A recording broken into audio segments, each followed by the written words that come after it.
당국이 절실히 필요합니다. 지금 당장 대한민국에 부탁하십시오.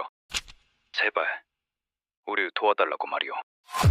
28년 경력의 미 방산 전문가가 절규했습니다. 레이더가 적의 미사일로 가득한 레드아웃 상태에서 패트리어트는 바닥났고 72시간 내 방어막 붕괴라는 절망적 리포트가 펜타곤으로 타전됐습니다. 3천만 원짜리 드론을 막으려 수십억 미사일을 쏟아붓는 비극적 소모전 속에서 오직 한 구역만이 보이지 않는 벽처럼 완벽했습니다. 모두가 비웃던 요격률 96%가 실전 기록으로 증명된 순간이었습니다. 이제야 세계는 깨달았습니다. 진짜 강한 나라는 파괴가 아닌 끝까지 지켜내는 나라라는 사실을 말이죠. 전 세계 방산의 판도를 뒤집은 대한민국의 소름 돋는 생존 철학. 핵보다 더 막강해진 한국 무기에 초비상을 선포한 강대국들까지 대체 무슨 일이 벌어진 걸까요? 그 전에 잠깐 1초 만에 누를 수 있는 좋아요 버튼을 꾹 눌러주시면 영상 제작에 아주 큰 힘이 됩니다. 그럼 바로 시작하겠습니다. 요격 실패입니다. 반복합니다. 요격 실패. 무전기에서 그 목소리가 흘러나오는 순간 저는 손에 들고 있던 분석 보고서를 그대로 내려놨습니다. 작전실 안에 있던 15명의 장교들이 일제히 레이더 화면을 바라봤고 그 화면 위에는 아무도 말하고 싶지 않은 현실이 붉은 궤적으로 선명하게 그려지고 있었습니다. 미사일은 여전히 내려오고 있었습니다. 요격되지 않은 채로. 저는 콜트 매버릭입니다. 미 육군에서 방공 미사일 장교로 복무했고 전역 후에는 글로벌 방산 분석 기업의 수석 컨설턴트로 중동 지역 방공 운영 자문을 맡아왔습니다. 패트리어트 미사일 시스템을 28년 동안 분석해왔고 이라크에서 사우디까지 실전 현장을 직접 밟아온 사람입니다. 저는 이 분야에서 단 한 번도 틀린 적이 없었습니다. 계산이 빗나간 적도 없었고 데이터가 저를 속인 적도 없었습니다. 숫자는 거짓말을 하지 않는다고 저는 항상 믿어왔고 그 믿음이 저를 28년 동안 이 자리에 세워놓은 힘이었습니다. 적어도 그날 이전까지는요. 그날 중동의 작전실은 숨이 막힐 듯한 긴장감으로 가득 차 있었습니다. 공격은 새벽 3시에 시작됐습니다. 탄도미사일과 드론이 동시에 밀려 들어오는 복합 공격이었고 규모만 놓고 보면 방공망이 처음부터 감당하기 어려운 수준이었습니다. 레이더 화면 위에 붉은 점들이 하나둘씩 늘어나더니 어느 순간부터는 화면 전체가 붉게 물들기 시작했습니다. 저는 그 장면을 보면서 머릿속으로 계산을 시작했습니다. 요격 가능한 수량, 남은 미사일 잔량, 그리고 적이 아직 보내지 않은 탄의 숫자까지 모든 변수를 머릿속에 집어넣고 계산을 돌렸습니다. 그런데 어느 방향으로 계산을 해도 결론이 같았습니다. 좋지 않은 결론이었습니다. 남은 패트리어트 미사일 잔량이 얼마나 됩니까? 제 질문에 옆에 있던 장교가 잠시 망설이더니 조용히 대답했습니다. 18발입니다. 18발. 그 숫자가 머릿속에 박히는 순간 저는 더 이상 냉정한 분석가가 아니었습니다. 저는 그냥 한 명의 인간으로서 그 현실을 정면으로 마주하고 있었습니다. 적의 미사일은 아직 수십 발이 남아있는 상황이었고 우리가 가진 요격 수단은 고작 18발이 전부였습니다. 수학적으로 이미 결론이 나 있는 상황이었죠. 패트리어트 미사일 한 발의 비용이 얼마인지 아십니까? 발당 수십억 원입니다. 그러니까 요격을 한 번 할 때마다 수십억 원이 하늘 위에서 그대로 사라지는 겁니다. 반면 저쪽에서 날려보내는 드론 한 대의 가격은 고작 3천만 원 수준이었습니다. 3천만 원짜리 드론을 막기 위해 수십억짜리 미사일을 쏴야 하는 구조. 저는 그 순간 깨달았습니다. 이 전쟁은 처음부터 우리가 지도록 설계된 싸움이었다는 것을. 공격하는 쪽은 비용이 들지 않고 막는 쪽은 막을수록 스스로 무너지는 구조. 이런 싸움에서 방어 측이 버틸 수 있는 시간은 처음부터 정해져 있었습니다. 상황이 더 복잡해진 건 공격이 멈추질 않았기 때문입니다. 1차 공격이 잦아들 기미가 보이는가 싶더니 곧바로 2차 드론 편대가 레이더에 잡혔습니다. 방공망은 이미 과부하 상태였고 시스템은 한계에 다다르고 있었습니다. 장교들은 무전기를 붙들고 소리를 지르고 있었고 화면 속 숫자들은 쉬지 않고 바뀌고 있었습니다. 요격 성공 숫자는 천천히 올라갔지만 그보다 훨씬 빠른 속도로 잔여 미사일 숫자가 줄어들고 있었습니다. 저는 그 장면을 보면서 한 가지 표현이 머릿속을 맴돌았습니다. 밑비 빠진 도개물 붓기. 어릴 때 들었던 그 말이 그 순간만큼 정확하게 느껴진 적이 없었습니다. 새벽 4시가 넘어서 긴급 작전 회의가 소집됐습니다. 지휘관을 포함한 핵심 장교들이 한자리에 모였고 저도 자문자격으로 그 자리에 앉아 있었습니다. 회의실 안의 공기는 무거웠습니다. 지도 위에 표시된 피해 구역, 자녀 요격 능력 수치, 적의 예상 추가 공격 규모, 모든 데이터가 같은 방향을 가리키고 있었습니다.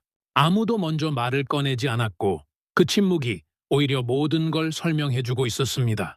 지휘관이 천천히 입을 열었습니다. 72시간 이후엔 어떻게 됩니까? 잠시 침묵이 흘렀습니다. 분석 담당 장교가 화면을 한번 바라보더니 조심스럽게 대답했습니다. 붕괴 가능성 있습니다. 지휘관의 눈빛이 바뀌었습니다. 가능성이라는 단어가 마음에 걸렸던 모양입니다. 가능성이 아니라 확률로 말해요. 장교가 잠시 숨을 고르더니 결국 입을 열었습니다. 시단 87%입니다. 회의실이 조용해졌습니다. 87%라는 숫자가 그 공간의 공기를 통째로 짓눌러 버렸죠. 누군가 헛기침을 했고 누군가는 눈을 내리깔았습니다. 저는 그 숫자를 들으면서 아무 말도 하지 않았습니다. 반박할 수가 없었기 때문입니다. 저도 같은 계산을 하고 있었고 저도 같은 결론에 도달해 있었으니까요. 이 전쟁은 총알이 아니라 숫자로 지고 있었습니다. 방어 측이 요격을 할수록 손해를 보는 구조. 공격 측이 드론을 하나 더 날릴 때마다 방어 측은 수십 배의 비용을 지불해야 하는 구조. 전쟁이 장기화될수록 방어 측의 재고는 바닥을 드러내고 공격 측은 저비용 무기를 계속 찍어내는 상황이었습니다. 동맹국의 지원을 요청해도 한계가 있었습니다. 미사일은 공장에서 생산해서 수송하고 설치하는 데만 상당한 시간이 걸리고 그 시간 동안 하늘 위에서는 공격이 단 한순간도 멈추질 않았습니다. 보급 속도가 소비 속도를 따라잡는 것이 구조적으로 불가능한 상황이었습니다. 저는 회의실을 나와 복대 혼자 서서 머릿속을 정리했습니다. 28년 동안 이 일을 해오면서 저는 항상 해법이 있다고 믿어왔습니다. 기술이 있고 시스템이 있고 데이터가 있으면 반드시 답이 나온다고요. 어떤 상황에서도 분석을 통해 돌파구를 찾을 수 있다고 믿었습니다. 그런데 그날 밤만큼은 그 믿음이 흔들렸습니다. 기존의 방식으로는 이 구조를 깰 수 없다는 것이 너무나 명확하게 보였기 때문입니다. 더 많은 미사일을 구해온다고 해결되는 문제가 아니었습니다. 더 빠른 요격 시스템을 갖춘다고 해결되는 문제도 아니었습니다. 근본적인 구조 자체가 바뀌지 않으면 이 전쟁은 버티는 것조차 불가능한 싸움이었습니다. 그렇다면 이 구조를 깰 방법이 존재하기는 한 건가? 저는 그 질문을 머릿속에 품은 채 다시 작전실로 돌아갔습니다. 레이더 화면은 여전히 켜져 있었고 장교들은 여전히 무전기를 붙들고 있었습니다. 그 풍경은 2시간 전과 달라진 게 없었지만 저는 그 안에서 뭔가 다른 것을 찾고 있었습니다. 지금까지와는 전혀 다른 접근법, 기존의 틀을 완전히 벗어난 해법, 그리고 바로 그때였습니다. 작전실 한쪽 테이블 위에 놓인 파일 하나가 눈에 들어온 건 누군가 긴급 회의 자료와 함께 올려둔 보고서였는데 표지에 적힌 제목이 저를 그 자리에 멈추게 만들었습니다. 한국 방공 시스템 분석 보고서. 저는 처음엔 그냥 지나치려 했습니다. 솔직히 말씀드리면 그 순간 한국이라는 나라가 이 상황의 해법이 될 거라는 생각은 전혀 하지 않았습니다. 한국은 좋은 나라입니다. 기술력도 있고 발전 속도도 빠른 나라죠. 그런데 전쟁은 속도가 아니라 완성도입니다. 저는 그렇게 믿어왔습니다. 오랜 실전 경험과 방대한 데이터가 쌓인 강대국의 시스템과 비교할 수 있겠느냐고 솔직히 그렇게 생각했습니다. 그런데 그 보고서가 계속 눈에 걸렸습니다. 저는 결국 그 파일을 집어들었습니다. 그리고 첫 페이지를 넘기는 순간 숫자 하나가 눈에 박혔습니다. 요격 성공률 96%. 저는 그 숫자를 보면서 눈을 한번 감았다가 다시 떴습니다. 숫자가 바뀌지 않았습니다. 96%였습니다. 저는 28년 동안 이 일을 해오면서 그런 숫자를 본 적이 없었습니다. 그리고 그 순간부터 제 안에서 뭔가가 조용히 흔들리기 시작했습니다. 요격 성공률 96%. 저는 그 숫자를 보고 난 뒤에도 한동안 보고서를 내려놓지 못했습니다. 작전실 안은 여전히 분주했고 무전기에서는 계속 교신 소리가 흘러나오고 있었지만 그 순간 저에게는 그 모든 소음이 멀게 느껴졌습니다. 머릿속에는 오직 그 숫자 하나만이 남아 있었습니다. 96%. 저는 28년 동안 방공 미사일 시스템을 분석해왔고 전 세계 주요 방공망의 실전 데이터를 직접 들여다봐온 사람입니다. 그런데 그 숫자는 제가 지금까지 본 어떤 데이터와도 달랐습니다. 패트리어트 시스템의 실전 요격률이 얼마인지 아십니까? 공식 발표 수치와 실제 전장에서 기록된 수치 사이에는 상당한 차이가 있습니다. 저는 그 차이를 누구보다 잘 알고 있는 사람이었습니다. 이상적인 조건에서의 테스트 결과와 적이 전자전을 펼치고 기상 조건이 불안정하고 시스템이 과부하 상태인 실전 환경에서의 결과는 전혀 다른 이야기입니다. 그래서 저는 어떤 시스템의 요격률 수치를 볼 때마다 항상 그 이면을 들여다보는 습관이 있었습니다. 이 숫자가 어떤 조건에서 나온 것인지, 얼마나 많은 교전을 기반으로 산출된 것인지, 그리고 그 숫자를 신뢰할 수 있는지를 먼저 따지는 것이 저의 방식이었습니다. 저는 보고서를 처음부터 다시 읽기 시작했습니다. 데이터의 출처는 UAE에서 실제로 운용된 교전 기록이었습니다. 시뮬레이션이 아니었습니다. 실험실 환경도 아니었습니다. 실제 미사일이 날아오고, 실제 시스템이 가동되고, 실제 요격이 이루어진 현장의 기록이었습니다. 교전 횟수도 단순히 한두 번이 아니었습니다. 상당한 횟수의 실전 교전이 누적된 데이터였고, 그 전체 평균 요격 성공률이 96%였습니다. 저는 그 숫자를 다시 한번 확인했습니다. 변함이 없었습니다. 이건 말이 안 된다. 저도 모르게 혼잣말이 나왔습니다. 옆에 있던 장교가 제 쪽을 힐끗 바라봤지만 저는 신경 쓰지 않았습니다. 머릿속에서는 이미 검증 작업이 시작되고 있었습니다. 데이터 오류일 가능성, 측정 기준의 차이, 보고 과정에서의 과장 가능성. 저는 수십 년간 분석가로 일해오면서 숫자를 맹신하지 않는 법을 배웠습니다. 좋아 보이는 숫자일수록 더 의심해야 한다는 것을 저는 경험으로 알고 있었습니다. 그런데 보고서를 페이지 넘기면서 읽으면 읽을수록 의심할 여지가 좁아졌습니다. 교전 상황별 세부 기록, 요격 고도와 거리 데이터, 표적의 종류와 속도 분류, 기상, 조건별 성공률 차이까지 상세하게 기록되어 있었습니다. 누군가 이 데이터를 조작하려 했다면 이렇게까지 촘촘하게 만들지 않았을 겁니다. 허점을 가리기 위한 자료는 대개 두루뭉술합니다. 그런데 이 보고서는 달랐습니다. 불리한 조건에서의 결과도 숨기지 않고 담겨 있었고 실패 사례에 대한 원인 분석까지 포함되어 있었습니다. 이건 성과를 자랑하기 위한 자료가 아니라 실전을 기반으로 한 진짜 분석 보고서였습니다. 저는 보고서를 덮고 잠시 생각했습니다. 그렇다면 이 시스템의 비용은 어떻게 되는가? 다음 페이지를 펼쳤습니다. 그리고 그 페이지에서 또 한 번 멈췄습니다. 요격 미사일 단가가 기존 패트리어트 미사일의 3분의 1 수준이었습니다. 시스템 전체 도입 비용도 기존 대비 절반을 밑돌았습니다. 저는 그 수치를 보면서 처음으로 이상하다는 감각이 아니라 다른 종류의 감각을 느꼈습니다. 두려움에 가까운 무언가였습니다. 성능은 더 높고 비용은 더 낮고 실전 검증까지 완료됐다. 이건 그냥 좋은 무기가 아닙니다. 이건 제가 28년 동안 믿어온 방공체계의 패러다임 자체를 흔드는 물건입니다. 고성능은 고비용을 전제로 한다는 것이 이 업계의 상식이었고 저도 그 상식을 한 번도 의심한 적이 없었습니다. 그런데 눈앞의 데이터는 그 상식이 틀릴 수도 있다고 말하고 있었습니다. 저는 그날 밤 보고서를 들고 숙소로 돌아왔습니다. 잠을 잘 생각은 처음부터 없었습니다. 책상 위에 보고서를 펼쳐놓고 처음부터 다시 읽기 시작했습니다. 이번에는 훨씬 꼼꼼하게 모든 수치의 메모를 달면서 읽었습니다. 읽으면 읽을수록 질문이 늘어났습니다. 이 시스템은 어떤 레이더를 쓰는가? 다중표적 동시 대응 능력은 어느 수준인가? 고도별 요격 체계는 어떻게 구성되어 있는가? 재보급 주기와 유지보수 비용은 어떻게 되는가?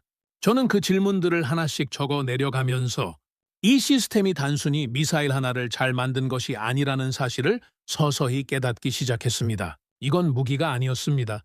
시스템이었습니다. 다음 날 아침, 저는 함께 파견된 동료 분석관 2명을 찾아갔습니다. 보고서를 보여주면서 이야기를 꺼냈더니 반응이 예상과 크게 다르지 않았습니다. 콜트, 이거 한국 거잖아. 실전 데이터가 얼마나 된다고. 첫 번째 동료의 반응이었습니다. 그의 말투에는 굳이 따져볼 필요도 없다는 뉘앙스가 담겨 있었습니다. 두 번째 동료는 보고서를 잠깐 훑어보더니 그래프 하나를 손가락으로 짚으면서 말했습니다. 96%는 특정 조건에서 나온 수치일 거야. 전체 교전 평균으로 보면 다를 거라고. 저는 그 말에 조용히 대답했습니다.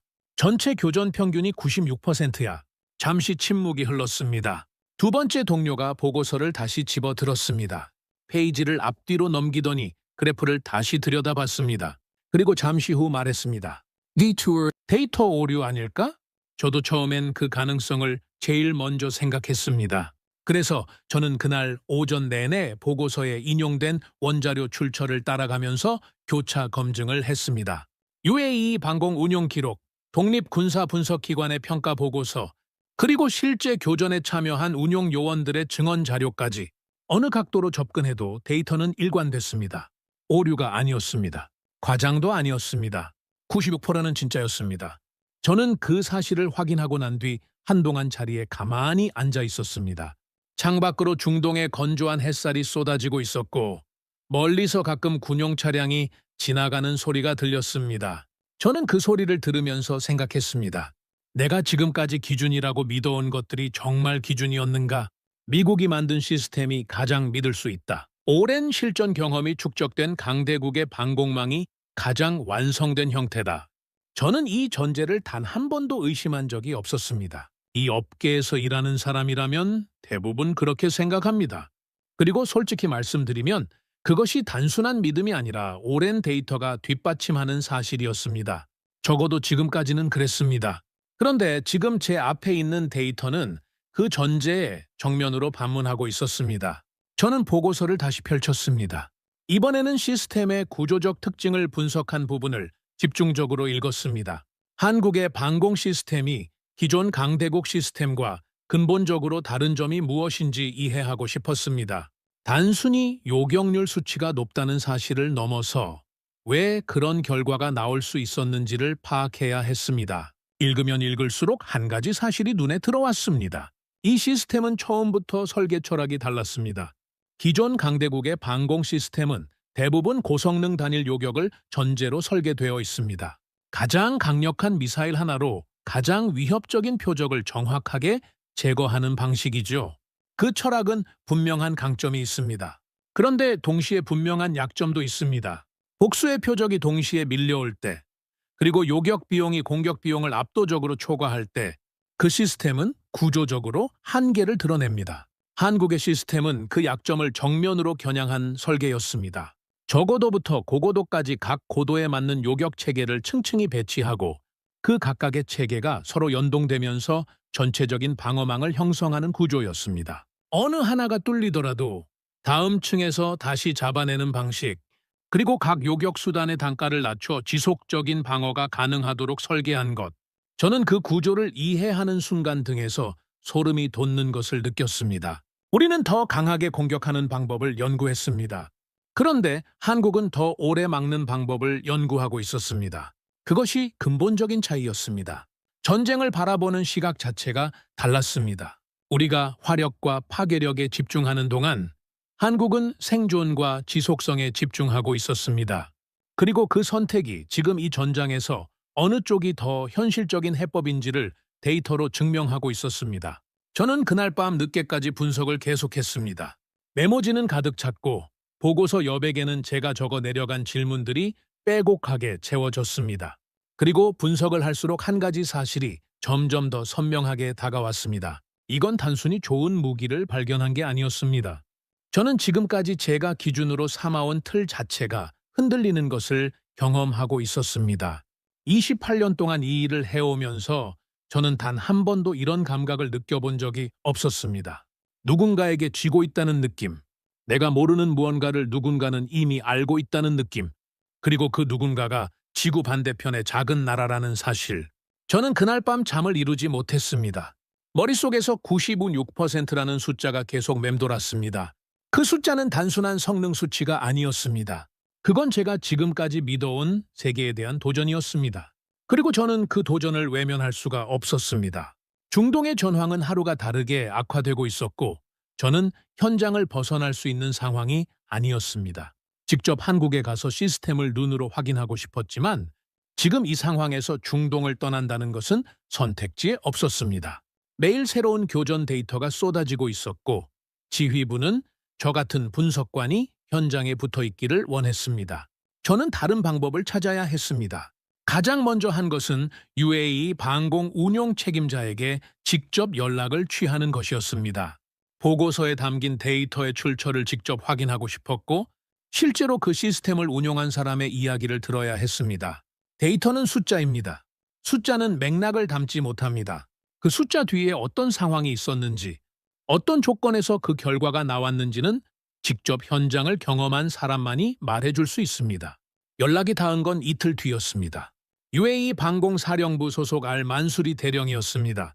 그는 실제로 한국 방공 시스템 도입 과정에 깊이 관여했고 실전 운용 초기부터 지금까지 전체 교전 데이터를 직접 관리해온 인물이었습니다. 저는 그와 전화를 연결했습니다. 대령님, 솔직하게 여쭤보겠습니다. 95.6%라는 수치, 실제로 신뢰할 수 있는 숫자입니까? 전화기 너머로 잠시 침묵이 흘렀습니다. 그러더니 알만수리 대령이 천천히 입을 열었습니다. 매버릭 씨, 저도 처음엔 그 숫자를 믿지 않았습니다. 도입 전에 보고를 받았을 때 솔직히 과장이라고 생각했어요. 그런데 지금은 다르게 생각합니다. 저는 그 말을 듣고 더 집중했습니다. 어떻게 다르게 생각하십니까? 그 숫자는 좋은 조건에서 나온 게 아닙니다. 우리가 경험한 공격은 복합 공격이었어요. 탄도미사일과 드론이 동시에 밀려오는 상황, 전자전이 병행되는 상황, 야간 교전의 기상 조건까지 불안정한 상황, 그런 조건에서 나온 숫자입니다. 저는 그거를 직접 옆에서 봤습니다. 저는 메모지에 그 말을 받아 적으면서 다음 질문을 이어갔습니다. 패트리어트와 비교해서 실질적인 차이를 느끼셨습니까? 알만수리 대령의 목소리에 힘이 실렸습니다. 비교가 되질 않습니다. 패트리어트는 강합니다. 그건 부정하지 않아요. 그런데 패트리어트는 비쌉니다. 그리고 소모가 빠릅니다. 우리가 실제로 겪어보니까 교전이 반복될수록 재고 걱정이 먼저 생겼습니다. 요격을 해야 하는데 남은 수량을 계산하게 되는 상황. 그게 얼마나 심리적으로 압박이 되는지 아십니까? 방어를 해야 하는 사람이 방어 수단의 수량을 아끼게 되는 상황. 그건 이미 방어가 아닙니다. 그 말이 가슴에 박혔습니다. 저는 이틀 전 작전실에서 18발이라는 숫자를 들었을 때의 그 감각을 다시 떠올렸습니다. 알만수리 대령이 말한 그 압박감을 저도 그날 밤 정확히 느꼈습니다. 그런데 한국 시스템은 달랐습니까? 달랐습니다. 단가가 낮으니까 부담 없이 쏠 수 있습니다. 요격해야 할 표적이 보이면 망설임 없이 대응할 수 있어요. 그게 현장에서 얼마나 큰 차이를 만드는지 실제로 경험해보지 않으면 모릅니다. 그리고 다층 구조가 핵심입니다. 저고도에서 한번 걸러내고 중고도에서 다시 잡고 고고도에서 마지막으로 처리하는 구조. 하나가 뚫려도 다음 층이 받아냅니다. 그러니까 시스템 전체가 무너지는 일이 없어요. 저는 전화를 끊고 난 뒤 한동안 자리에 앉아서 그 대화를 되새겼습니다. 알만수리 대령의 말은 단순한 칭찬이 아니었습니다. 그건 실전을 경험한 군인의 증언이었습니다. 현장에서 직접 시스템을 운용하고 교전을 치르고 결과를 눈으로 확인한 사람의 말이었습니다. 그 무게는 보고서에 적힌 어떤 숫자보다도 무거웠습니다. 그런데 저는 거기서 멈추지 않았습니다. 한 사람의 증언으로는 부족했습니다. 저는 더 많은 확인이 필요했습니다. 다음으로 연락한 건 UAE 방산 조달 담당 부서였습니다.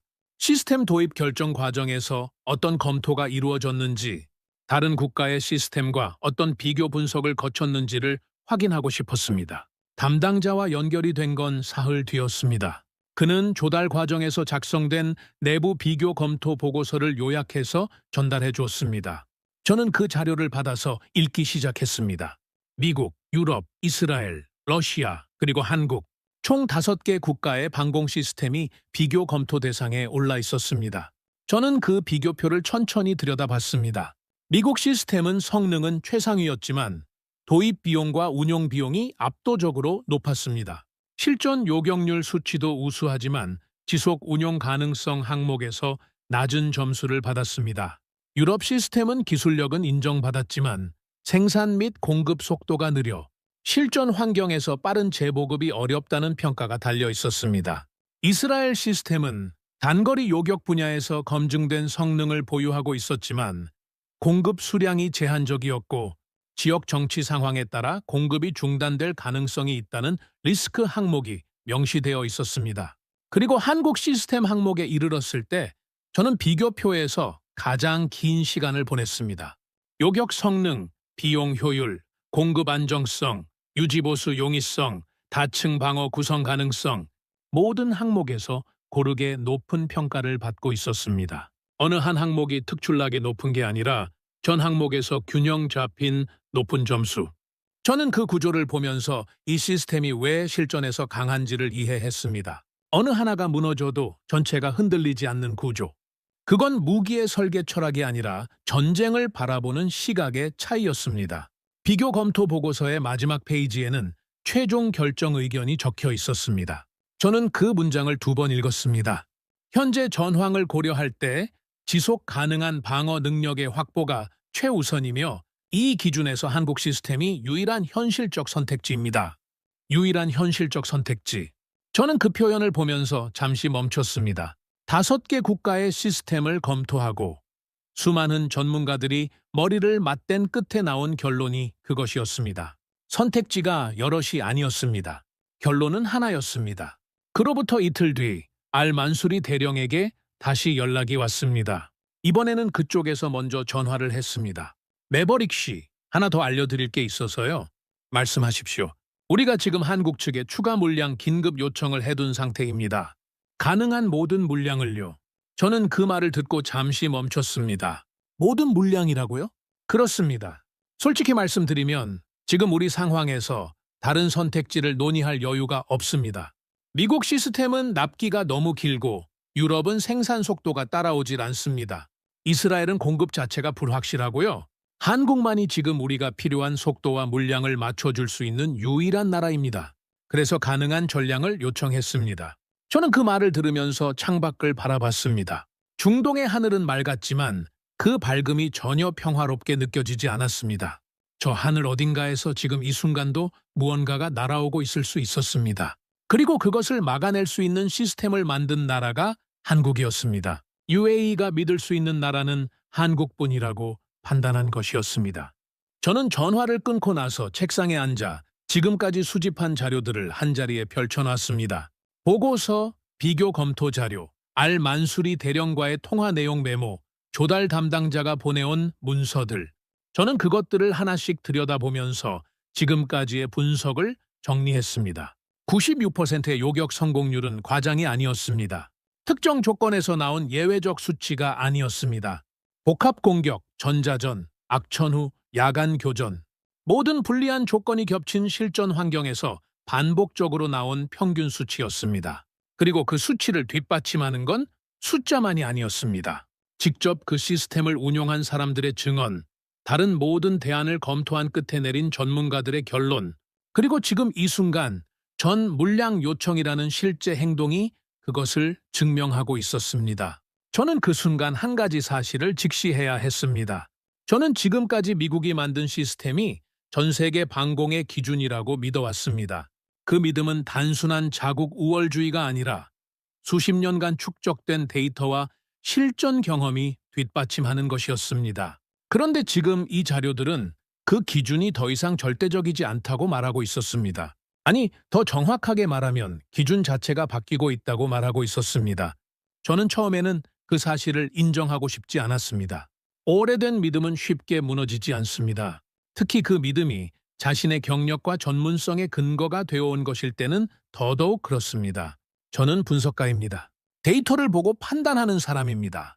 그런데 그 데이터가 지금 저 자신의 전제를 흔들고 있었습니다. 하지만 저는 결국 분석가입니다. 보고 싶은 것만 보는 것은 분석이 아닙니다. 불편하더라도 기존의 믿음과 충돌하더라도 데이터가 가리키는 방향을 따라가는 것이 제 일입니다. 저는 그 원칙을 28년 동안 지켜왔습니다. 지금 이 순간 그것을 버릴 이유가 없었습니다. 저는 메모지를 새로 꺼내 한 문장을 적었습니다. 이 시스템은 더 깊이 들여다봐야 한다. 그리고 그 아래에 질문 목록을 적기 시작했습니다. 한국은 이 시스템을 어떻게 개발했는가? 얼마나 오랜 시간이 걸렸는가? 어떤 실패를 거쳐서 이 결과에 도달했는가? 그리고 앞으로 이 시스템은 어디까지 발전할 수 있는가? 저는 그 질문들을 하나씩 적으면서 제 안에서 뭔가가 바뀌고 있다는 것을 느꼈습니다. 의심이 아니었습니다. 확인하고 싶다는 갈망이었습니다. 그건 분석가로서, 아니 이 일을 사랑하는 한 사람으로서 오랜만에 느끼는 순수한 지적 흥분이었습니다. 그날 밤 저는 한국 방위산업 관련 자료를 추가로 요청했습니다. 공개된 자료, 방산 전시회 발표 자료, 수출 실적 현황, 그리고 주요 방산 전문 분석 기관들이 한국 시스템에 대해 작성한 독립평가 보고서들까지. 며칠 뒤 그 자료들이 도착했을 때 저는 다시 책상에 앉았습니다. 그리고 읽기 시작했습니다. 읽으면 읽을수록 그림이 달라졌습니다. 저는 지금까지 한국을 방산 시장의 신흥주자 정도로 인식하고 있었습니다. 빠르게 성장하고 있지만 아직 검증이 충분하지 않은 나라. 그런데 자료들은 전혀 다른 이야기를 하고 있었습니다. 한국은 이미 여러 국가에 방공 시스템을 수출했고 그 모든 현장에서 실전 검증을 받고 있었습니다. 수출 실적은 단순히 계약 건수가 아니라 운용 실적을 포함하고 있었고 그 실적은 일관되게 높은 신뢰도를 보여주고 있었습니다. 저는 자료 더미 속에서 한 문장을 발견했습니다.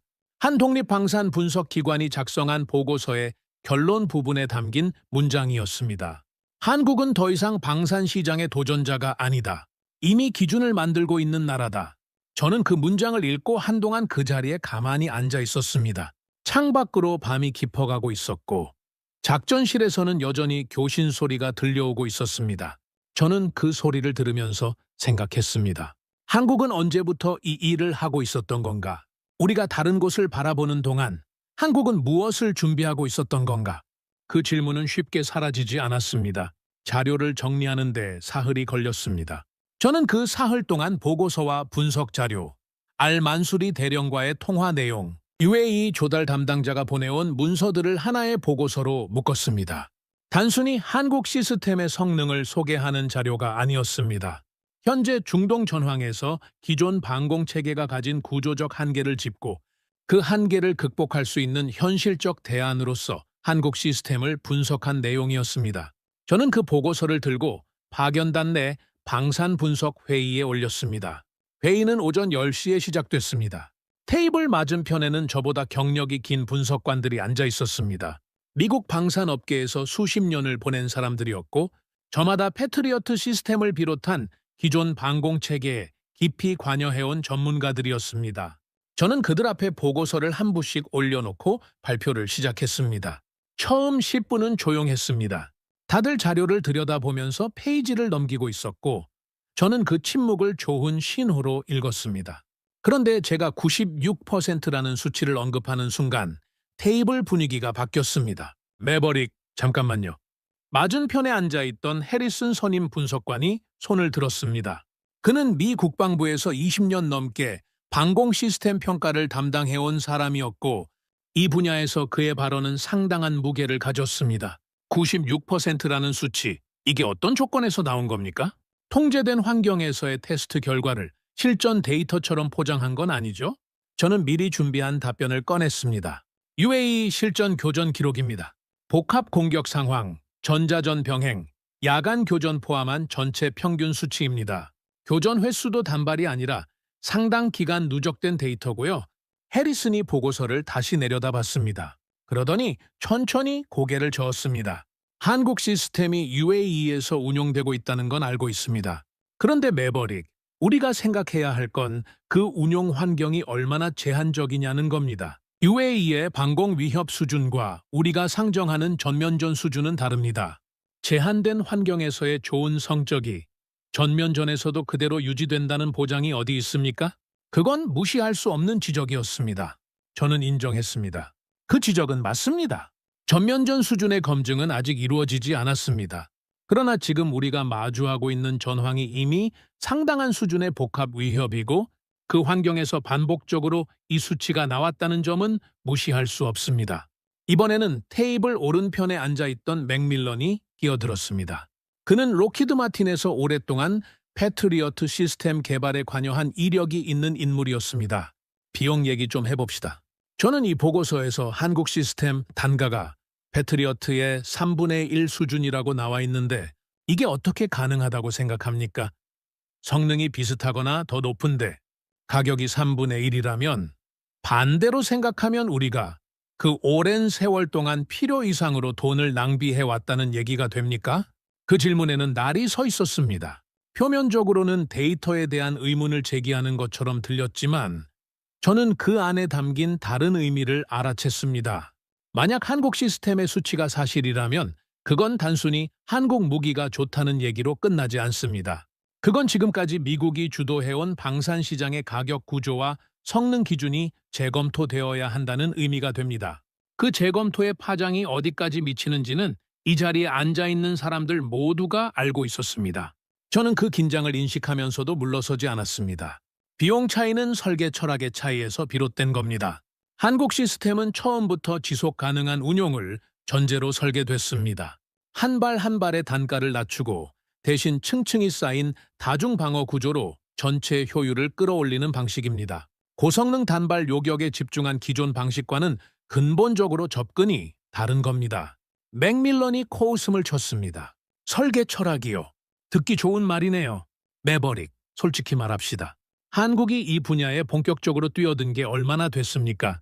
우리가 수십 년 동안 쌓아온 실전 데이터와 기술 노하우를 단기간에 따라잡았다는 게 납득이 됩니까?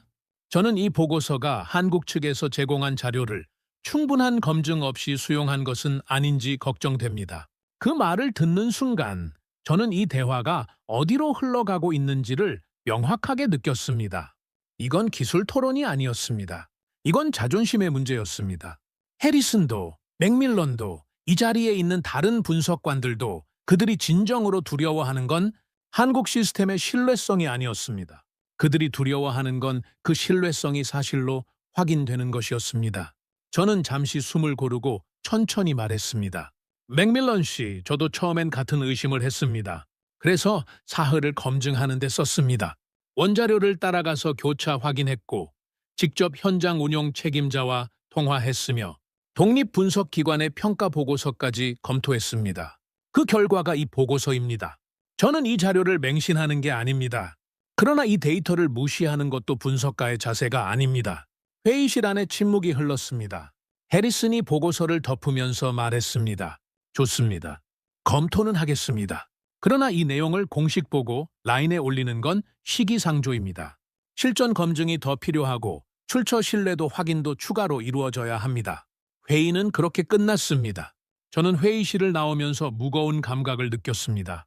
제 보고서가 완전히 묵살된 건 아니었습니다. 검토는 하겠다는 말을 들었으니까요. 그러나 그 검토가 진짜 열린 마음으로 이루어질 거라고는 기대하기 어려웠습니다. 저는 그 자리에서 논리가 아니라 벽을 마주했다는 것을 알고 있었습니다. 데이터를 보지 않는 벽, 숫자보다 자존심을 먼저 보는 벽. 그날 오후 저는 숙소로 돌아와 혼자 생각을 정리했습니다. 해리슨과 맥밀런의 반응이 머릿속에서 떠나질 않았습니다. 그들의 반발은 감정적인 것처럼 보였지만 저는 그것을 단순히 고집이나 편견으로 치부하고 싶지 않았습니다. 그들도 이 분야에서 오랜 세월을 보낸 전문가들이었고 그들의 우려에는 나름의 근거가 있었습니다. 한국 시스템이 UAE 환경에서 좋은 성적을 냈다는 건 사실입니다. 그러나 그것이 모든 전장 환경에서도 동일하게 작동한다는 보장은 아직 없습니다. 대규모 전면전, 더 정교한 탄도미사일 위협, 복수의 방향에서 동시에 쏟아지는 포화 속에서도 이 수치가 유지될 수 있는가? 그건 아직 검증되지 않은 영역이었습니다. 그리고 그 불확실성은 저도 인정해야 하는 부분이었습니다.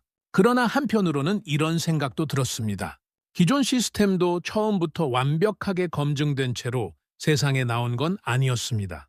패트리어트도 처음 실전에 투입됐을 때 완성된 시스템이 아니었습니다.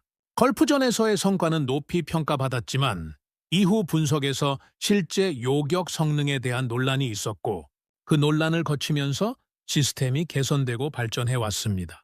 그러니까 실전 검증은 과정이지 처음부터 완성된 상태로 주어지는 자격이 아니었습니다. 그렇다면 한국 시스템은 그 과정을 이미 시작하고 있는 것이었습니다. UAE에서의 실전 운용이 그 첫 번째 검증이었고 그 검증은 긍정적인 결과를 내고 있었습니다. 저는 그 사실을 있는 그대로 바라봐야 했습니다. 저는 저녁 무렵 다시 책상에 앉아서 추가 분석을 시작했습니다. 회의에서 해리슨이 제기한 전면전 수준의 위협에 대한 대응 능력 문제를 검토하고 싶었습니다. 한국 시스템의 다층 방어 구조가 대규모 복합 공격 상황에서 어떻게 작동하는지를 이론적으로 분석해 보기로 했습니다. 실전 데이터가 아직 충분하지 않다면 구조적 분석으로 접근하면 됐습니다. 저는 시스템 구조 자료를 펼쳤습니다. 저고도 방어, 중고도 방어, 고고도 방어, 각 층의 요격 체계가 서로 어떻게 연동되는지, 한 층이 과부하 상태가 됐을 때 다른 층이 어떻게 보완하는지를 하나씩 따라갔습니다. 분석을 하면 할수록 이 구조의 강점이 더 명확하게 드러났습니다. 각 층이 독립적으로 작동하면서도 전체 시스템으로 통합되는 방식, 어느 한 지점에 과부하가 걸려도 전체가 붕괴되지 않는 구조, 그건 단순히 성능 수치의 문제가 아니라 설계의 내구성 문제였습니다. 그리고 저는 거기서 한 가지 핵심을 발견했습니다. 기존 강대국의 방공 시스템은 대부분 최강의 위협을 최강의 수단으로 제거하는 방식에 최적화되어 있었습니다. 그 방식은 분명히 강합니다. 그런데 전쟁이 지금처럼 드론과 탄도미사일이 동시에 밀려오는 복합 위협으로 변화하는 상황에서는 그 최강의 수단이 오히려 발목을 잡는 요인이 될 수 있었습니다. 고비용 요격 수단을 저비용 드론에 낭비하고 정작 탄도미사일이 왔을 때 잔여 요격 수단이 부족해지는 상황. 저는 사흘 전 작전실에서 그 상황을 직접 목격했습니다. 한국 시스템은 그 문제를 처음부터 인식하고 설계된 것이었습니다. 위협의 수준에 맞는 요격 수단을 배치하고 비용 효율을 유지하면서도 전체 방어 능력은 떨어뜨리지 않는 구조. 저는 그 설계 철학이 어디서 나온 건지를 생각했습니다. 한국은 북쪽의 세계에서 가장 복잡한 미사일 위협 중 하나를 이웃으로 두고 있는 나라입니다. 탄도미사일, 방사포, 드론, 장사정포. 수십 년 동안 그 위협과 함께 살아온 나라입니다. 그 긴 시간 동안 한국은 생존을 위한 방어 체계를 연구해 왔을 겁니다. 이론이 아니라 실제 필요에서 출발한 연구. 저는 그 맥락을 이해하는 순간 이 시스템이 왜 이런 구조를 가지게 됐는지가 이해됐습니다. 다음 날 아침, 저는 해리슨을 개인적으로 찾아갔습니다. 공식 회의가 아니라 단둘이 이야기를 나누고 싶었습니다. 해리슨은 커피를 마시면서 저를 맞았습니다. 어제 회의에서와는 달리 표정이 부드러웠습니다. 어제 회의에서 좀 강하게 나간 것 같긴 하죠. 그가 먼저 말했습니다. 저는 가볍게 고개를 저었습니다. 아닙니다. 당연히 나와야 할 반응이었습니다. 저도 처음엔 똑같이 반응했으니까요. 해리슨이 커피잔을 내려놓으면서 말했습니다. 솔직히 말하면 데이터 자체는 인상적입니다. 저도 어젯밤에 다시 읽어봤어요. 문제는 이걸 인정하는 게 의미하는 바가 너무 크다는 겁니다. 매버릭, 이게 사실이라면 우리가 지금까지 해온 일들에 대한 재검토가 필요해집니다. 그리고 그 재검토는 단순히 기술적인 문제가 아닙니다. 저는 그 말의 의미를 알고 있었습니다. 방산 시장의 구조, 오랫동안 형성된 공급망, 수십 년간 유지되어 온 동맹국과의 무기 거래 관계, 한국 시스템의 부상이 사실로 확인된다면 그 모든 구조가 흔들리기 시작할 수 있었습니다.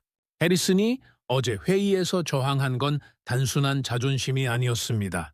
그는 그 파장을 누구보다 잘 알고 있었기에 조심스러웠던 겁니다. 저는 천천히 말했습니다. 해리슨 씨, 저도 그 무게를 모르는 게 아닙니다. 그런데 한 가지만 물어봐도 되겠습니까? 지금 이 전장에서 72시간 뒤 붕괴 확률이 87%라는 계산이 나와 있는 상황에서 우리가 지켜야 할 건 기존 구조입니까? 아니면 이 전장에 있는 사람들입니까? 해리슨이 한동안 저를 바라봤습니다. 그는 아무 말도 하지 않았습니다. 그러나 그 침묵이 이미 대답이었습니다. 저는 그의 방을 나오면서 한 가지를 확인했습니다.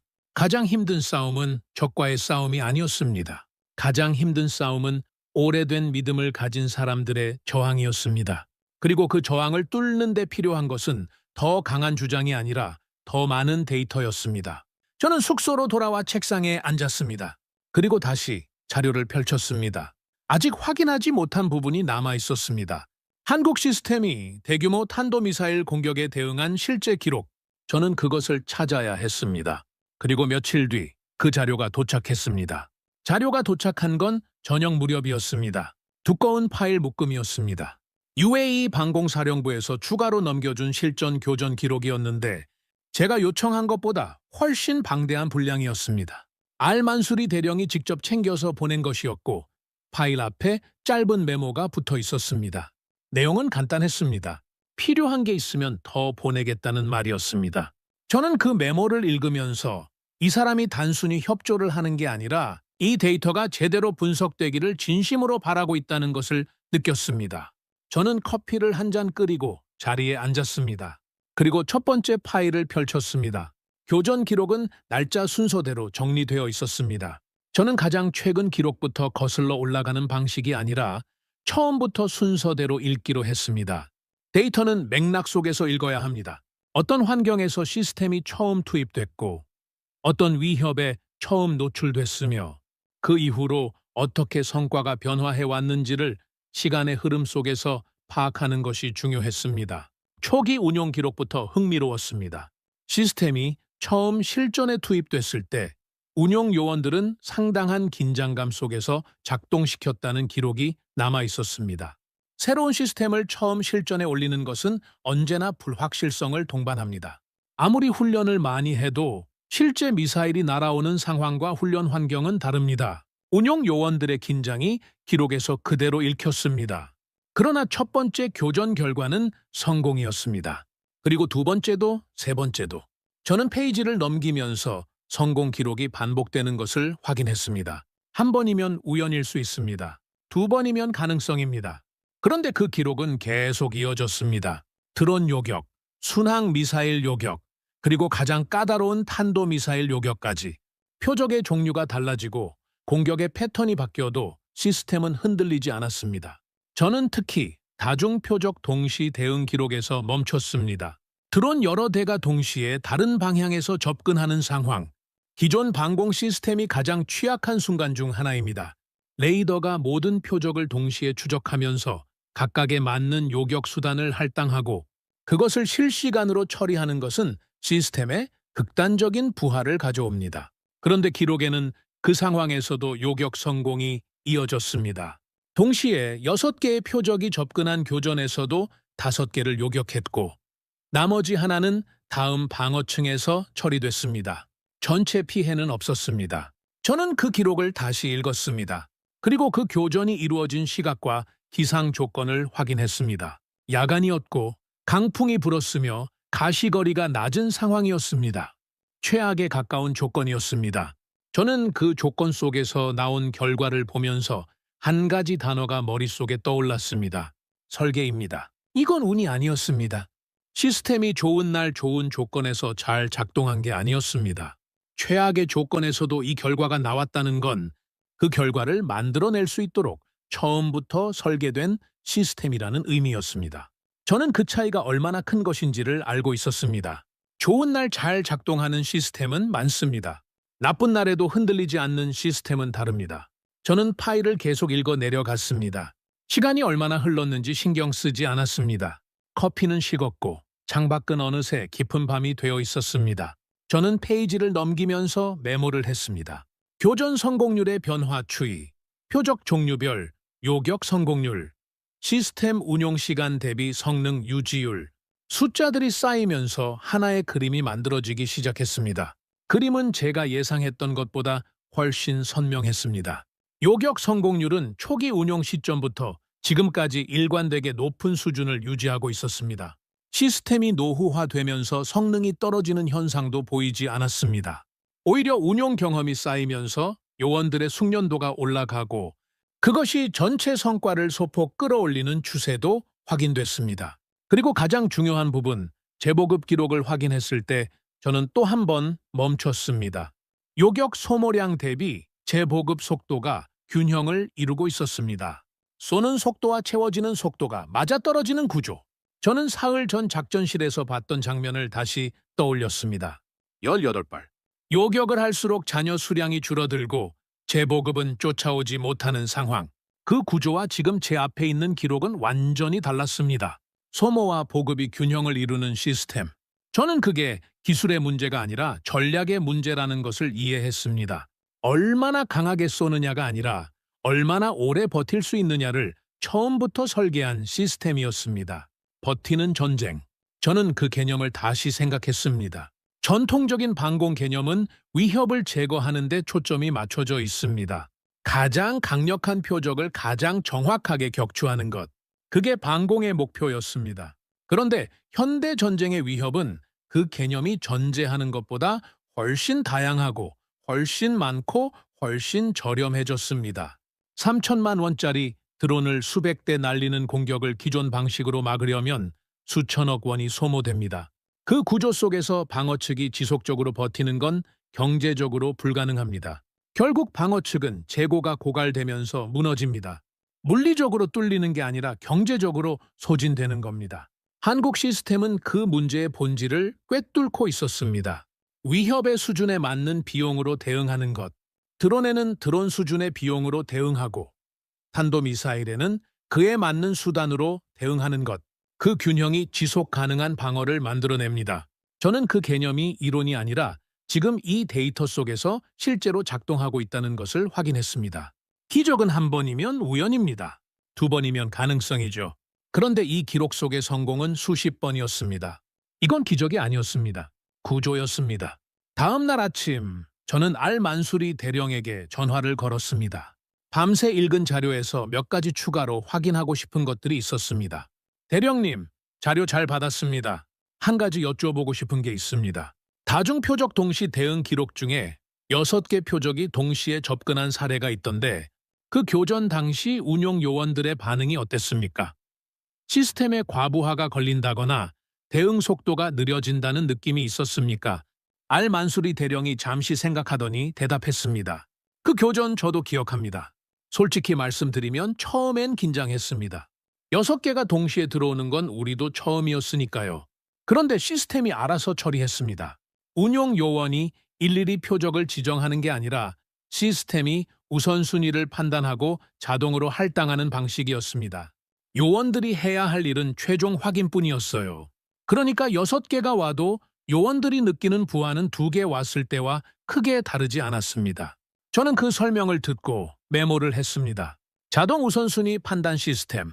그건 단순히 요격 미사일의 성능 문제가 아니라 소프트웨어와 인공지능 영역의 이야기였습니다. 하드웨어가 강해도 그것을 운용하는 소프트웨어가 따라주지 않으면 실전에서 한계가 드러납니다. 그런데 한국 시스템은 그 2가지가 균형 잡힌 형태로 통합되어 있었습니다. 운용 요원 훈련 기간은 어떻게 됩니까?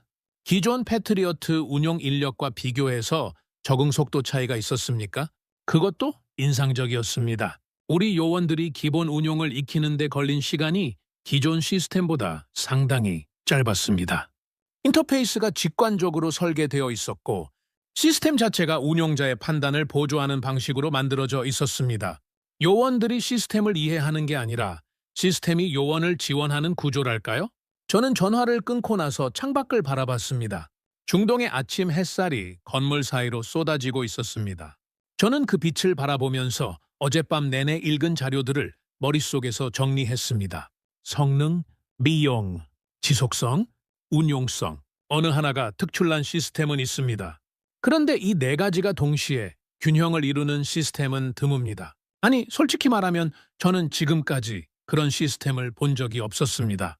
무언가 뛰어나면 반드시 어딘가 부족한 것이 있었습니다.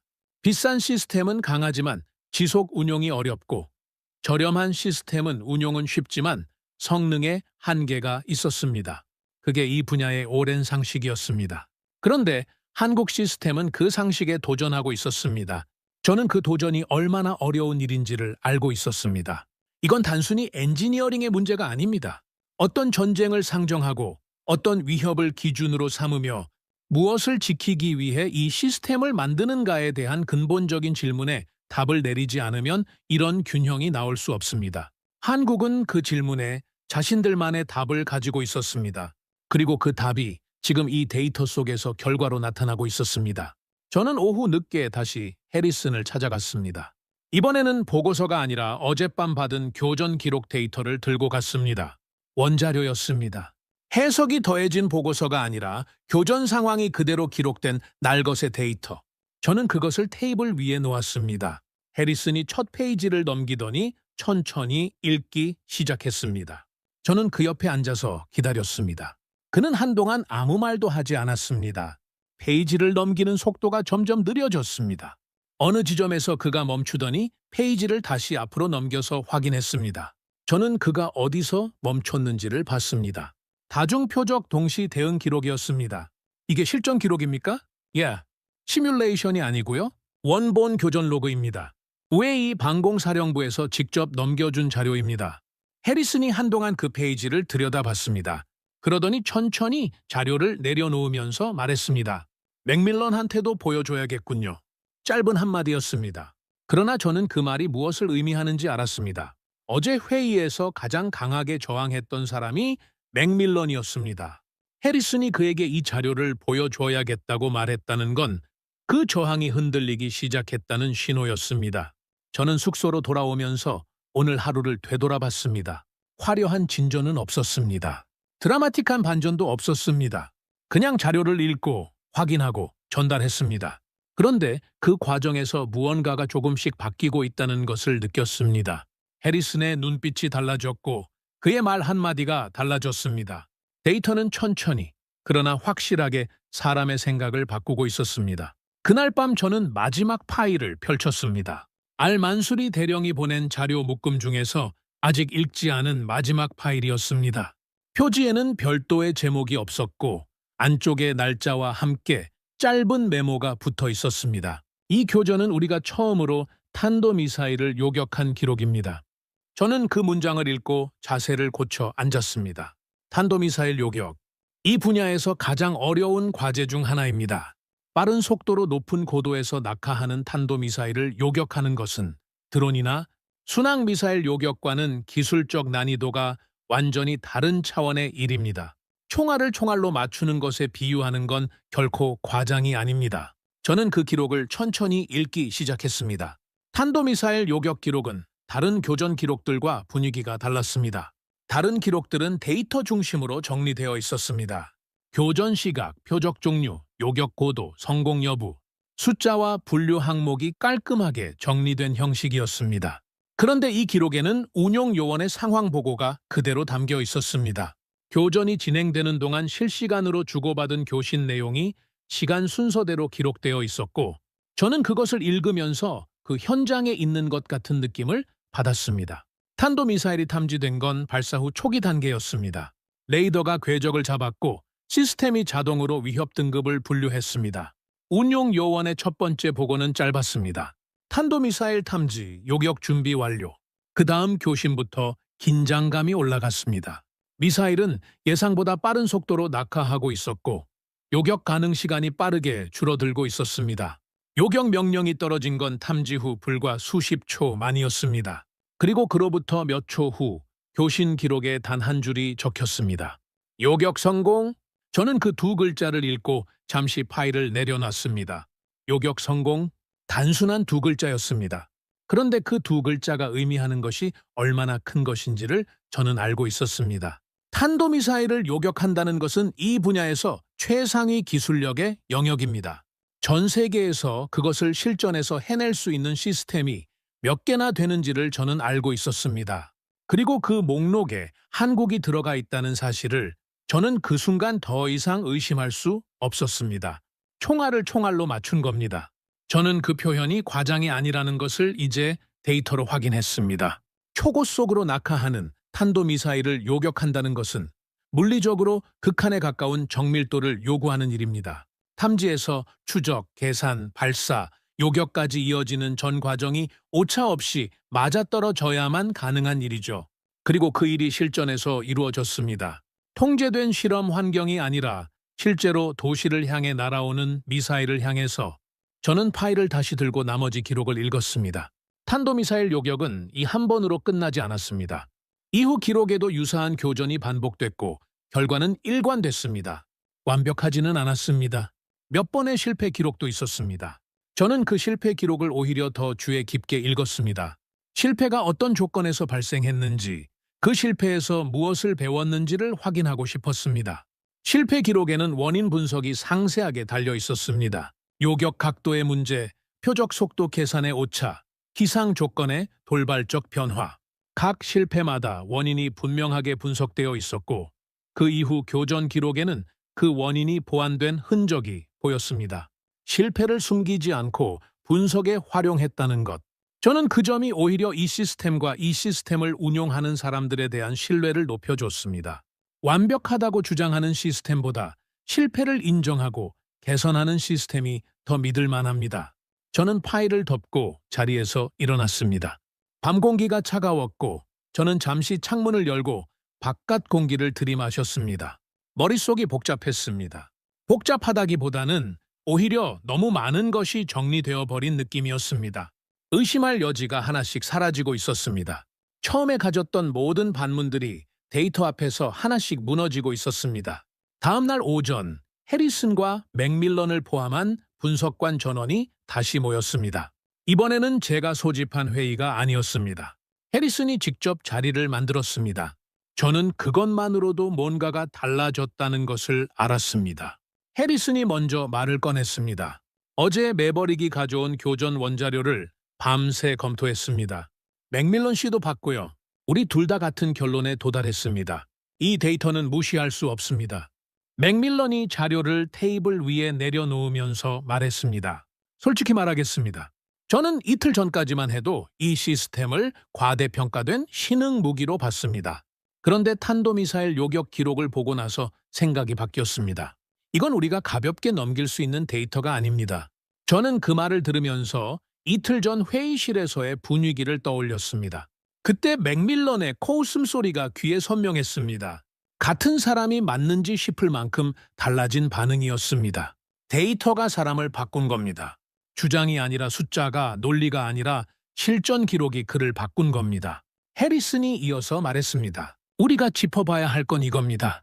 드론 전쟁과 탄도미사일 위협이 동시에 존재하는 현재 전장 환경에서 기존 방공 체계가 구조적으로 한계를 드러내고 있다는 건 이미 우리 모두 알고 있는 사실입니다. 지난주 작전실 상황이 그것을 증명했고요. 그렇다면 지금 이 전장에서 현실적으로 그 한계를 보완할 수 있는 게 무엇인지를 따져봐야 합니다. 저는 준비한 자료를 펼쳤습니다. 비용 구조 비교표였습니다. 현재 방공 체계의 가장 큰 문제는 지속 가능성입니다.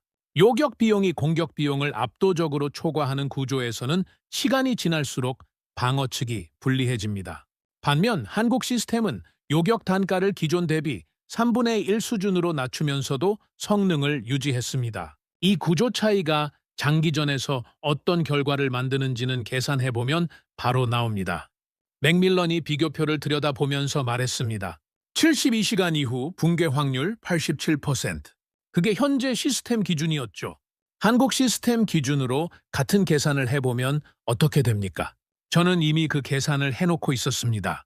요격 단가가 낮아지고 재보급 속도가 따라붙는다는 가정하에 붕괴 시점이 72시간에서 훨씬 뒤로 밀립니다. 공격 측이 같은 속도로 드론과 미사일을 계속 투입한다고 해도 방어 측이 경제적으로 소진되는 시점이 형역하게 달라집니다. 회의실 안이 조용해졌습니다. 저는 그 침묵이 저항의 침묵이 아니라는 것을 알았습니다. 이건 생각하는 침묵이었습니다. 숫자가 가리키는 방향을 각자 머릿속에서 따라가고 있는 침묵. 해리슨이 천천히 말했습니다. 전쟁은 화력이 아니라 지속성이다. 그 말이 회의실 안에 조용히 울렸습니다. 저는 그 문장이 누군가의 주장이 아니라 데이터에서 도출된 결론이라는 것을 알았습니다. 해리슨 스스로가 그 결론에 도달한 겁니다. 저는 아무 말도 덧붙이지 않았습니다. 덧붙일 필요가 없었습니다. 회의가 끝나고 저는 혼자 남아서 오늘 나눈 이야기들을 정리했습니다. 불과 사흘 전만 해도 이 자리에 있는 사람들은 한국 시스템을 검증이 부족한 신흥 무기로 취급했습니다. 그런데 지금 같은 사람들이 그 시스템의 구조적 강점을 논의하고 있었습니다. 변화는 조용히 왔습니다. 드라마틱한 반전이 아니라 데이터가 쌓이면서 천천히, 그러나 돌이킬 수 없는 방향으로 흘러왔습니다. 저는 창밖을 바라봤습니다. 중동의 하늘은 오늘도 맑았습니다. 그러나 저 하늘 아래 어딘가에서는 지금도 공격이 진행되고 있었고 누군가는 그것을 막아내기 위해 싸우고 있었습니다. 저는 그 현실을 떠올리면서 한 가지 생각이 선명하게 떠올랐습니다. 비싼 무기가 강한 게 아닙니다. 오래 버티는 무기가 강합니다. 그리고 오래 버티는 것이 결국 살아남는 것입니다. 한국은 그 진리를 무기로 만들어냈습니다. 저는 그날 저녁 알 만수리 대령에게 마지막으로 전화를 했습니다. 대령님, 한 가지 여쭤봐도 되겠습니까? 한국에 추가 물량을 요청했다고 하셨는데 그 결정을 내리는데 얼마나 걸렸습니까? 알 만수리 대령이 잠시 생각하더니 대답했습니다. 오래 걸리지 않았습니다. 데이터를 보고 나서 결정했습니다. 우리에게 필요한 건 가장 강한 무기가 아니라 끝까지 우리 곁에 있어줄 수 있는 무기였습니다. 그리고 지금 그 조건을 충족하는 나라는 한국뿐입니다. 끝까지 곁에 있어줄 수 있는 무기. 저는 그 표현을 받아 적으면서 전화를 끊었습니다.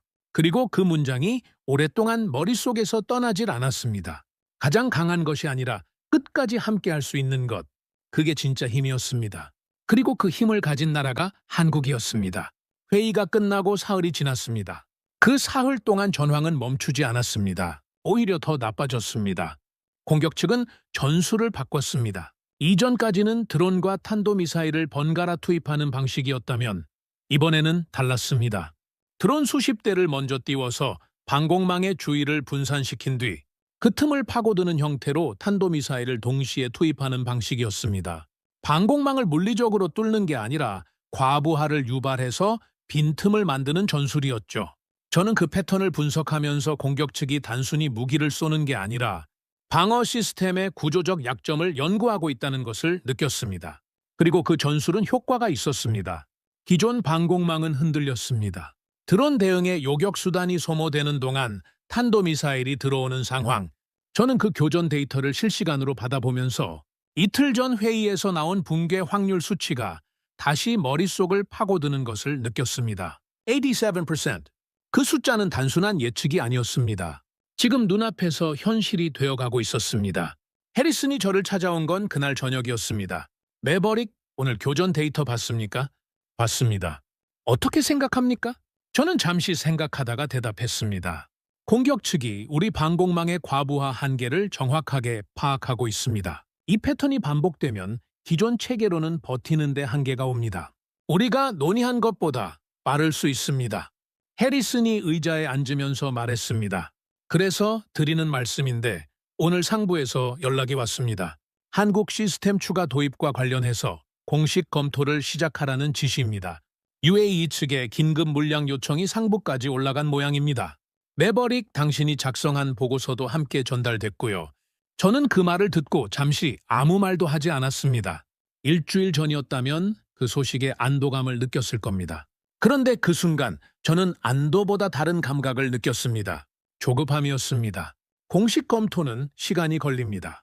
보고서가 올라가고 회의가 열리고 결정이 나기까지 적잖은 시간이 필요합니다. 그런데 지금 이 전장은 그 시간을 기다려주지 않았습니다. 저는 해리슨에게 말했습니다.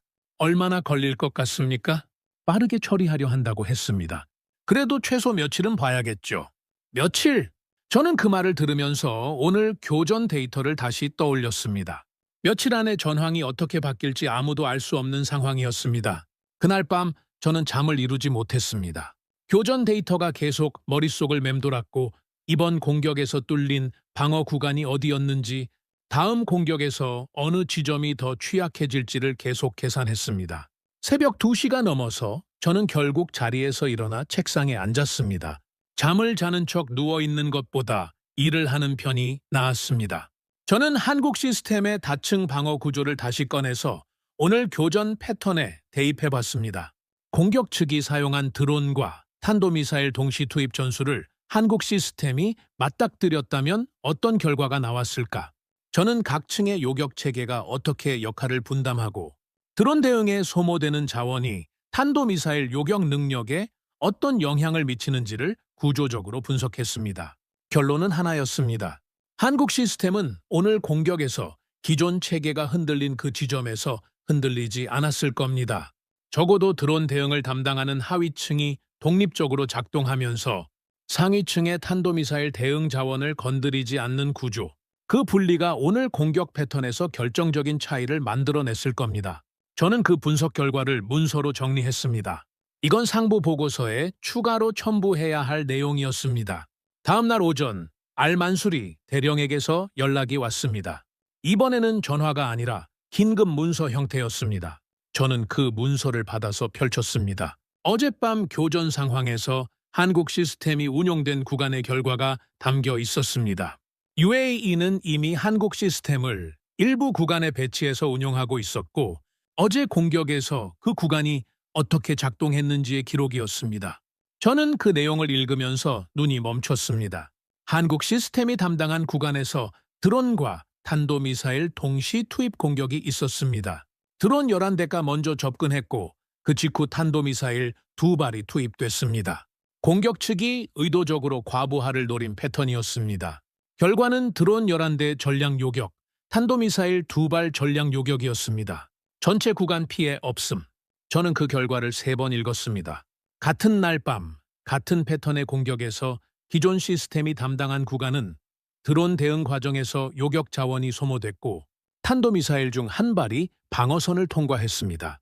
구간 내 외곽 지역 일부가 피해를 입었습니다. 같은 공격, 다른 시스템, 다른 결과. 저는 그 두 결과를 나란히 놓고 바라봤습니다. 설명이 필요 없는 비교였습니다. 저는 즉시 해리슨에게 연락했습니다. 그 문서를 들고 찾아갔습니다.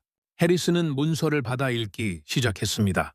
처음 몇 줄을 읽더니 읽는 속도가 느려졌습니다.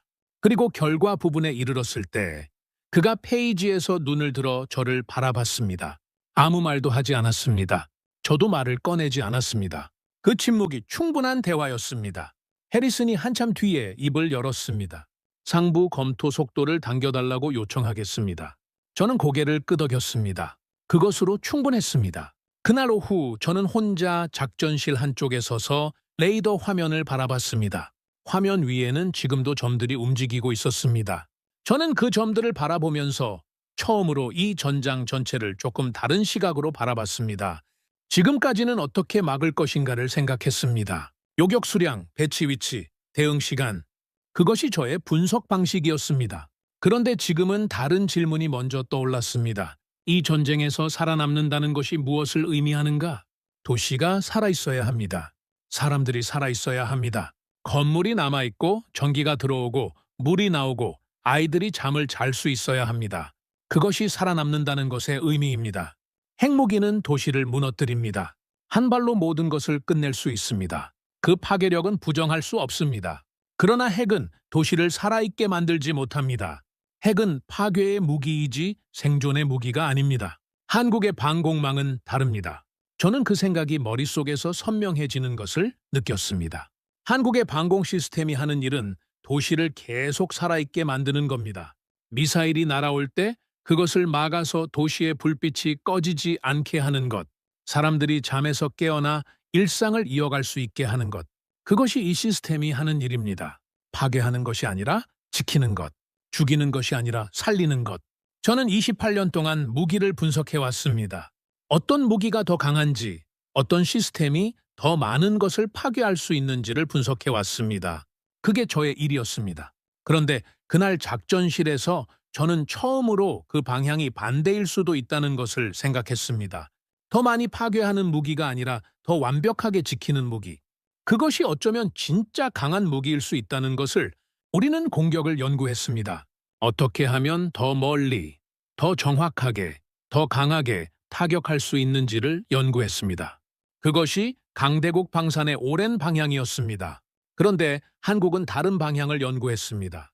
어떻게 하면 살아남을 수 있는지를, 어떻게 하면 도시가 무너지지 않을 수 있는지를, 어떻게 하면 마지막까지 버틸 수 있는지를. 그 차이가 지금 이 전장에서 숫자로 나타나고 있었습니다. 저는 그날 저녁 지금까지 작성한 모든 분석 자료를 하나의 보고서로 통합했습니다. 1장부터 정리했습니다. 중동 전장의 현실, 기존 방공체계의 구조적 한계, 한국 시스템의 발견과 검증 과정, 실전 교전 데이터 분석, 그리고 어젯밤 같은 공격에서 나온 2가지 결과의 비교. 저는 그 모든 내용을 담아서 보고서를 완성했습니다. 마지막 결론 부분에 저는 한 문단을 적었습니다. 현재 전장 환경에서 지속 가능한 방어 능력의 확보는 선택이 아니라 생존의 문제입니다. 기존 체계의 구조적 한계는 데이터로 확인됐으며 현실적 대안은 하나입니다. 한국 시스템의 즉각적인 추가 도입을 건의합니다. 저는 그 문장을 다시 읽었습니다. 28년 경력의 분석가가 자신이 기준으로 삼아온 체계의 한계를 인정하고 다른 나라의 시스템을 유일한 대안으로 건의하는 보고서. 이것이 얼마나 무게감 있는 문서인지를 저는 알고 있었습니다. 그리고 그만큼의 확신이 있었기 때문에 그 문장을 적을 수 있었습니다. 저는 보고서를 저장하고 전송했습니다. 그리고 자리에서 일어나 다시 창밖을 바라봤습니다. 밤이 깊었고 도시의 불빛이 창문 너머로 보였습니다. 저는 그 불빛들을 바라보면서 생각했습니다. 저 불빛들이 내일도 켜져 있기를, 그리고 그것을 가능하게 만드는 방법을 한국이 만들어 놓았다는 것을. 보고서를 전송하고 나서 이틀이 지났습니다. 그 이틀 동안 저는 답변을 기다리면서 계속 일을 했습니다. 전황 데이터를 분석하고 교전 기록을 업데이트하고 추가로 확인이 필요한 부분을 정리했습니다. 기다리는 동안 멈춰 있을 수 없었습니다. 이 전장은 누군가 답변을 기다리는 동안에도 쉬지 않고 움직이고 있었으니까요. 답변이 온 건 사흘째 되던 날 오전이었습니다.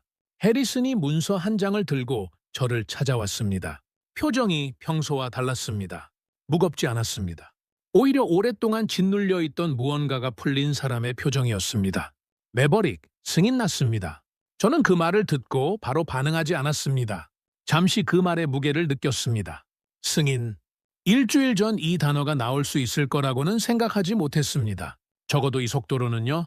어느 범위까지입니까?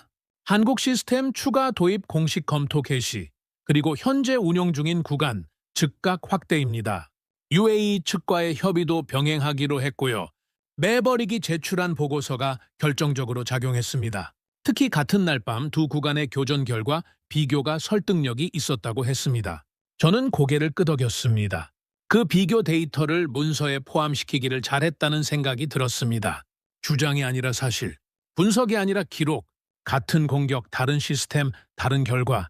그 단순한 사실이 어떤 논리보다 강했습니다.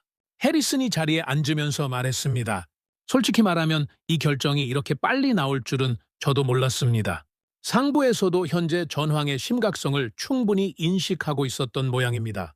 72시간 붕괴 확률 87%. 그 숫자가 상부까지 올라가면서 더 이상 기다릴 여유가 없다는 판단이 선 것 같습니다. 저는 그 말을 들으면서 처음 그 숫자를 들었던 새벽 회의실을 다시 떠올렸습니다. 80%. 그 숫자가 그날 이후 모든 것을 움직이는 기폭제가 됐습니다. 분석관들의 저항을 무너뜨린 것도, 상부의 결정을 앞당긴 것도 결국 그 숫자가 담고 있는 현실의 무게였습니다. 그날 오후 저는 알 만수리 대령에게 연락했습니다. 대령님, 공식 검토 승인이 났습니다. 전화기 너머로 잠시 침묵이 흘렀습니다. 그러더니 대령이 낮은 목소리로 말했습니다. 다행입니다. 솔직히 말씀드리면 우리는 이미 기다릴 상황이 아니었습니다. 요청해둔 물량이 빨리 들어오지 않으면 버티는 데 한계가 오는 시점이 눈앞에 와 있었습니다. 저는 그 말을 들으면서 지난 일주일 동안 알 만수리 대령이 어떤 압박 속에 있었는지를 느꼈습니다. 데이터를 넘겨주고 증언을 해주고 추가 자료를 챙겨보내면서 그는 단순히 협조를 한 게 아니었습니다. 이 결정이 빨리 이루어지기를 간절히 바라고 있었던 겁니다. 자신이 지켜야 할 도시와 사람들이 있었기 때문에. 물량 납기 일정은 확인하셨습니까? 한국 측과 협의 중입니다. 생산 속도와 수송 일정을 조율하고 있는데 예상보다 빠르게 움직이고 있습니다. 한국 측에서도 현재 상황의 긴박함을 충분히 이해하고 있는 것 같습니다. 저는 그 말을 듣고 잠시 생각했습니다. 한국이 빠르게 움직이고 있다는 것, 그것도 이 시스템이 가진 강점 중 하나라는 것이 다시 확인되는 순간이었습니다. 미국 시스템은 납기가 길었습니다. 유럽은 생산 속도가 따라오지 못했습니다. 이스라엘은 공급 자체가 불확실했습니다. 그런데 한국은 달랐습니다. 요청에 빠르게 응답하고 필요한 속도에 맞춰 움직이는 것, 그것이 지금 이 전장에서 얼마나 중요한 능력인지를 저는 이 일주일 동안 몸으로 배웠습니다. 그로부터 며칠 뒤 저는 예상하지 못한 연락을 받았습니다. 중동 지역 다른 국가들의 방산 담당 관계자들에게서 연락이 오기 시작한 겁니다. UAE의 상황이 알려지면서 주변국들이 움직이기 시작한 것이었습니다. 연락의 내용은 대부분 비슷했습니다. 한국 시스템에 대해 더 알고 싶다는 것이었습니다. 구체적인 성능 데이터를 받아볼 수 있는지, 도입 절차가 어떻게 되는지, 납기는 얼마나 걸리는지를 물어왔습니다. 저는 그 연락들을 받으면서 뭔가 큰 흐름이 시작되고 있다는 것을 느꼈습니다. 한 나라의 선택이 주변으로 퍼져나가는 과정. 그것은 드라마틱한 발표나 화려한 전시가 아니라 실전에서 증명된 결과가 조용히 입에서 입으로 전해지는 방식으로 이루어지고 있었습니다. 가장 신뢰할 수 있는 종류의 평판이었습니다. 저는 그 연락들을 정리하면서 현황을 파악했습니다. 중동 지역 여러 국가들이 동시에 한국 시스템에 관심을 보이고 있었습니다. 일부는 이미 공식 문의를 넣은 상태였고, 일부는 아직 내부 검토 단계였습니다. 그런데 공통점이 있었습니다. 모두가 지금의 전장 환경에서 기존 시스템으로는 한계가 있다는 것을 느끼고 있었고, 그 한계를 넘어설 수 있는 현실적인 선택지를 찾고 있었다는 것이었습니다. 그리고 그 선택지로 모두가 같은 나라를 바라보고 있었습니다. 저는 그 무렵 방산 전문 분석 기관들의 반응도 확인했습니다. 이미 일부 기관들이 중동 전황을 분석하면서 한국 방공 시스템의 실전 성과를 다루기 시작했습니다. 분석의 방향은 저마다 달랐지만 결론은 수렴하고 있었습니다. 한국 시스템이 현재 방산 시장에서 주목해야 할 존재가 됐다는 것이었습니다. 일부 보고서는 더 직접적이었습니다. 방공 시스템 분야에서 한국이 새로운 기준을 제시하고 있다는 표현을 쓴 곳도 있었습니다. 새로운 기준. 저는 그 표현을 읽으면서 일주일 전 이 모든 것이 시작됐던 순간을 떠올렸습니다. 작전실에서 96%라는 숫자를 처음 발견했던 순간, 그때 저는 그 숫자가 말이 안 된다고 생각했습니다. 존재할 수 없는 수치라고 생각했습니다. 그런데 지금 저는 그 수치가 말이 된다는 것을 압니다. 그 수치가 존재할 수 있는 이유를 압니다. 그리고 그 수치가 이 전장에서 무엇을 의미하는지를 압니다. 저는 최종 보고서를 마무리하면서 처음부터 다시 읽었습니다. 일주일 동안의 분석과 검증과 설득의 과정이 그 보고서 안에 담겨 있었습니다. 저는 마지막 페이지에 이르러서 잠시 멈췄습니다. 그리고 결론 문단 아래 한 단락을 더 적었습니다. 저는 28년 동안 전쟁을 분석해왔습니다. 그 28년 동안 저는 더 강한 무기를 찾는 일을 해왔습니다. 더 멀리, 더 정확하게, 더 강하게 파괴할 수 있는 무기를. 그것이 이 일의 목표라고 생각했습니다. 그런데 이번 일주일이 저에게 다른 것을 가르쳐 줬습니다. 전쟁에서 진짜 중요한 것은 더 강하게 파괴하는 것이 아니라 더 오래 살아남는 것이라는 것을, 도시의 불빛이 꺼지지 않게 하는 것이라는 것을, 그리고 그 방법을 찾아낸 나라가 있다는 것을. 저는 그 단락을 다시 읽었습니다. 분석 보고서에 어울리지 않는 문장일 수도 있었습니다. 그러나 지우고 싶지 않았습니다. 이건 데이터가 아니라 제가 이번 일을 통해 배운 것이었고 그것을 기록으로 남기고 싶었습니다. 저는 보고서를 저장하고 자리에서 일어났습니다. 창밖으로 중동의 저녁이 내려앉고 있었습니다. 붉은 노을이 도시 위로 퍼지고 있었고 그 아래 도시의 불빛들이 하나둘씩 켜지기 시작했습니다. 저는 그 풍경을 바라보면서 한 가지를 생각했습니다. 저 불빛들이 오늘 밤도 꺼지지 않았다는 것을, 그리고 내일도 그 다음 날도 저 불빛들이 계속 켜져 있을 수 있도록 누군가는 지금 이 순간도 하늘을 지키고 있다는 것을. 저는 이 일을 시작했을 때 전쟁이 무엇인지 안다고 생각했습니다. 28년의 경력이 그 자신감의 근거였습니다. 그런데 이번 일주일이 저에게 다시 배우게 만들었습니다. 전쟁의 본질은 파괴가 아닙니다. 전쟁의 본질은 생존입니다.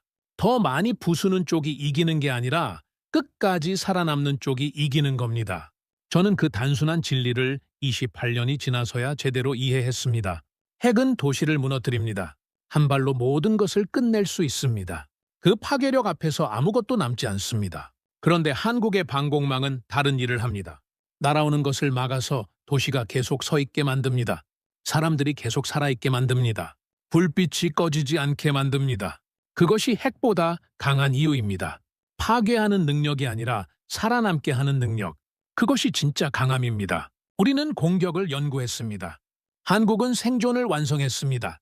저는 그 문장을 마음속에 새기면서 창문을 닫았습니다. 내일도 이 전장은 계속될 겁니다. 데이터는 계속 쌓일 것이고 분석은 계속되어야 할 겁니다. 그러나 한 가지만큼은 이제 확실합니다. 세계가 답을 찾고 있을 때 그 답은 하나였습니다. 한국. 오늘의 사연은 여기까지입니다. 구독과 좋아요는 영상 제작에 아주 큰 힘이 됩니다. 지금까지 감동테라스 저는 소희였습니다. 오늘도 우리 구독자님들의 가정에 따뜻한 행복이 가득하시길 진심으로 바라겠습니다. 긴 영상 끝까지 시청해주셔서 정말 감사합니다. 내일 더 좋은 이야기로 찾아뵙겠습니다. 감사합니다.